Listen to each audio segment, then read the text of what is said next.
Hey everyone, welcome back to my channel. Today we're tackling a topic many of you requested, which is fundamental analysis for beginners. I'll break it down into a series of videos, making it very easy for you to understand and apply it in your own investment journey. With over 8,000 companies on NSE and DSE, finding potential multi-baggers can definitely be very overwhelming. That is exactly why we will explore how to identify promising stocks and simplify this process using the key ratios and filters. In this video, we'll be covering where to find potential multi-bagger stocks, to the essential ratios and the line items which are needed to evaluate these companies. Future videos will dive deeper into using these ratios as filters or to use on screener and narrowing down your search. To understand whether a company is going to be a multi-bagger or not, we need to first understand the financial health of that company, along with the future prospects. And there is no better place than a company's annual report, which gives us this information. If you were to ask me, the best place to access the annual report is the company's own website. To explain it to y'all, I'm taking the example of the company Colgate Palmolive.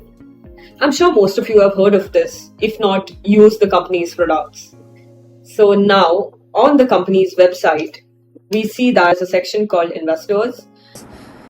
And when we click on it, it redirects to this page wherein we find all of the annual reports, the investor events, the meetings, the presentation to analysts, and all of the latest news around the company and about the company.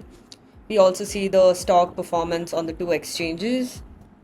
We do see all of this as well, which is very crucial for us to decide how the company is doing. Now, when we click on the annual report, it redirects to this page, which shows us the annual report of Colgate for the previous year. Over here, this is almost a 250-page report, and honestly, it's not even feasible for someone to sit and go through 250 pages.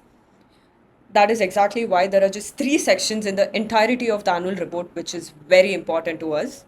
One being the management discussion and analysis, second being the shareholder pattern, and third being the financial statement. This annual report honestly just gives the current year and the previous year data, but if we want to find more details like more ratios and everything and compare it to the peers as well, we will be using a platform called the Screener, which helps us give a lot of information about a company and how it's doing relative to its peers.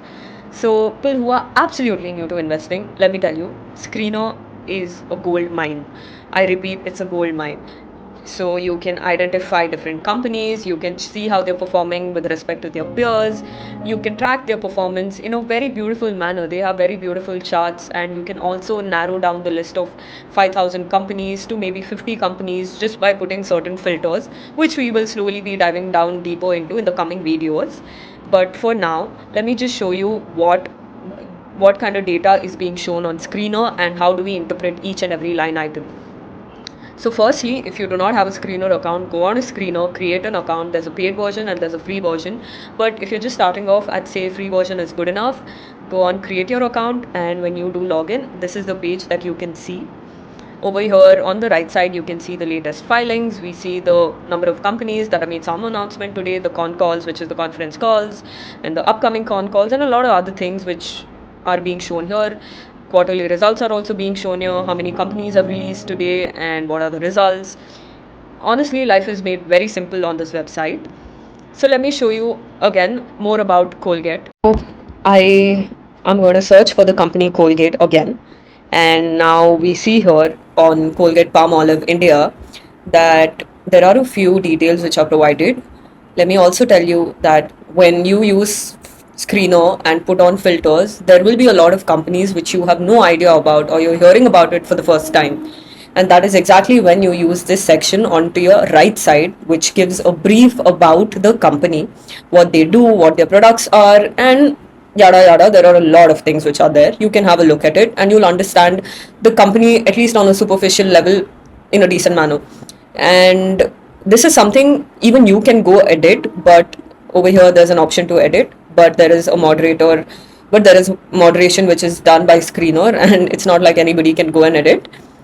If the news is legit, then it gets updated. Anyway, getting back to the main topic, which is over here, we see a couple of information given regarding the company Colgate. When we scroll down, we see a graph which shows the graph of price. There's a P by E ratio graph, and there are pros and cons about the company. Company is almost debt free. It's trading 48.3 times its book value. And there are a lot of other things over here. We see the peers that Colgate has, the quarterly results, the profit and loss, the balance sheet, the cash flow, the ratio, the shareholding pattern, and a few documents and the annual reports, con calls. So all in all, Screener is a very good platform to find all of this information in one platform, right? Now let's understand what all these terms mean, and in the next video let's go ahead and learn how to put these queries or screener filters to narrow down the 8,000 companies that we already have on NSE and BSE. Market capitalization of Colgate is about 90,611 crore. Now what does this mean? This means that Colgate is a large cap stock. Any stock which is about 20,000 crore falls under a large cap stock. Now market capitalization simply means the number of shares of a company which are outstanding and multiplied by the current price of the stock. So something about large cap stocks is that these are established companies, so you will not have an explosive growth here. These are safe bets. You'll get a good, say, 15-20% return, and it's not an explosive growth is all that I would say. If you really are looking for a high risk, very good return, then your market cap that you're targeting should be, say, about 5,000 to 20,000, mainly the mid caps. And for a safer bet, you definitely should keep a few large caps as well. But if you have the risk appetite, then definitely go for mid cap stocks. Now, the current price of this company is 3,331. What high and low here means: a 52-week high and low. 52-week because it's a year and the number of weeks in a year, and the highest it came up to is 3,893 and the lowest it was 2004. What is stock P by E? This is a good indicator, at least in the beginning, to understand whether a company is overvalued or undervalued when compared to their peers. P by E alone by itself is not a good indicator. You have to see it with reference to how the other companies in the industry is functioning. So in simple terms, P by E means how much people are willing to pay for your company for every 1 rupee you're earning. So that simply here is 64.1. So if a P by E is high, generally amongst its peers, then it means that the company is overvalued, and if it is less, it means that the company is undervalued. It simply means the value of the assets of the company. Say it decides to sell off everything today and pay off all the bills. It's as simple as that. And dividend yield, we'll come to this later, but dividend yield in a brief is the annual dividends paid by a company by the current market price of the company. We'll address this later. ROCE. Now ROCE is called the return on capital employed, which is a very important number. And over here we see it's 96.8%, which is a very great number, because the return on capital employed means the amount the company is able to give as a return to both the debt and equity holders. So generally, if a company gives more than 20% return on capital employed, trust me, they're doing very good. And here you also see the return on equity, which is 74.5%, which is also a very good number. Return on equity basically means if I'm a shareholder of the company, what is the return that this company is generating for me? There are multiple other ratios which you can add on this table. One more ratio which I think which is very important is the debt to equity ratio. What it means is total assets able to cover the debt that the company has taken on itself, which is 0.04. That simply goes to say that the debt is really small, and the company's assets are, even if you were to sell it, it will more than be enough to cover the debt. And it's also written over here that company is almost debt free, which is very good. I mean, zero debt is also not good, because using your own capital to grow slows down the growth. With leverage, there's always a greater curve. But again, we'll address the intricacies of this in the coming videos. Moving down, we see that there's a P by E ratio. We see this graph here, and currently we see this is a 5-year graph. And we see today the company is at 65.3. 5 years ago, it was at 51.6. And here we see the pure comparison. The biggest competitor for Colgate is Hindustan Unilever, which has a P by E of 60.78, and it's got an even bigger market cap. And dividend yield we addressed. The net profit latest quarter is basically the profit generated by the company in the previous quarter, and this is the percentage growth in that quarter. Likewise, sales in the previous quarter and the sales growth. ROC is something that I already explained above, and the median PE is 65.67. Now I'm hoping you guys remember that if the P by E of a particular company when compared to its peers is lesser, then it is undervalued. If it is more, it is overvalued. Now here we see Colgate is slightly lesser, and this is just the first level of understanding whether the valuation this company can be considered as a good stock or a bad stock. And here we see that Colgate is lower, which is okay, a green flag. Now moving on, we see the quarterly results. So to people who've never seen quarterly results or income statements, this is it. And here we see sales is basically also called the top line, and we see in June 2024 it's made about 1497, and we all constantly see an improvement. And if you want to see the sales growth, which is good, it's been increasing, so that's a positive sign. The expenses of the company here, the expenses basically constitute of the material cost, the raw materials that are needed to make the products of the company, the employee cost, which includes the salaries and other expenses, and that also we see is decent, more or less been the same. And the operating profit has also been good, which has improved significantly. And over here we see the net profit, which is also called the bottom line, and the bottom line is constantly increasing, and this means that the company is churning it out right, and it's been doing well in the operation front. This is an annual income statement, same line items, but this is for an annual but this is for year on year basis income statement. We need to look at the sales growth, because the sales growth has to be more than 10%, because otherwise with the inflation and the loans the company has taken, it becomes very difficult for the company to sustain. So we have to look at companies which have a sales growth of at least more than 10%. And likewise, if you look at the same with net profit, that's also good enough starting point. In balance sheet, the two terms we look at is the reserves and the liabilities.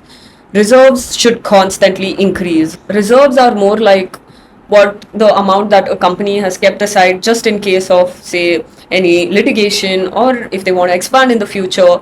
All in all, reserves should keep increasing, and if it's increasing, then it's a good sign, it's a positive sign. Liability should decrease or more or less remain the same. And something else that we have to look at is the cash flow. Cash flow from operating activity simply means the profit from the operations, the main operations that the company has, which is probably selling the toothpaste, the tooth powder, and all of those products. And if they are doing it efficiently, then the CFO, which is cash flow from operating, will be a positive number, which over here we see is a positive number. Likewise, cash from investing activity is, so when the cash flow from investing is negative, it's not a bad sign. It simply means that the company currently is investing in assets or some research and trying to improve its future prospects. And when it's positive, it means that there's cash incoming in the company, which could be because the company has divested some of its assets. And these are further information which we'll get on the company's annual report, because there are notes to financial statements, and you'll understand how it's becoming positive and negative. Then there's cash from financing activity. So negative cash from financing activity could mean that the company is currently giving off dividends or buying back shares, or even it could be servicing some of its debt, right? But from financing activity is positive, it means that the company has taken on more debt, or it's probably equity for cash. And that's not such a good sign. I mean, we need to look at it, but when the cash flow from financing is negative, it's in fact a good sign. And what we need to notice here is that the net cash flow needs to be positive, okay? Because that is, in simple terms, whether the business is generating money or not after its operations, investments, financing, everything. And this is an important number to look at. Then there are these ratios, which we'll get into in the next coming videos, but these are not required as much for now when you start off with fundamental analysis. But shareholding pattern is a section which is important. And here we see that the promoters, generally, promoter percentage needs to be higher than 50%, because if the promoters do not hold a stake higher than 50%, then there's no incentive for them to ensure that the company is going to grow or company needs to grow. That is exactly why we need to look at companies. Whenever we narrow down companies, we need to look at companies which have a higher than 50% promoter holding.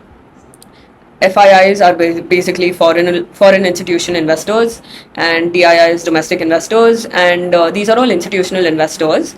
If we see a higher percentage of the institutional investors, it in a way means that the company is good and they are going to generate stable returns, but it also means that the company has more or less unlocked all its wealth. And I'm not going to say all its wealth, but more or less the wealth unlocking has already taken place.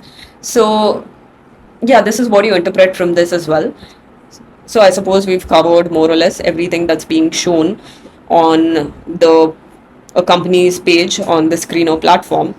In the next video, we will go ahead and understand how to make screens, how to create a new screen, and how to minimize the options that we have to invest in, because it's not possible to invest in each and every company.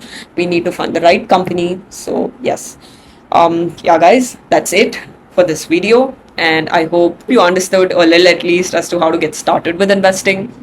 Anyways, stay tuned, because in the coming videos we'll dive deeper into analyzing Colgate itself. And yeah, that's it guys. Until then, see you. Bye bye.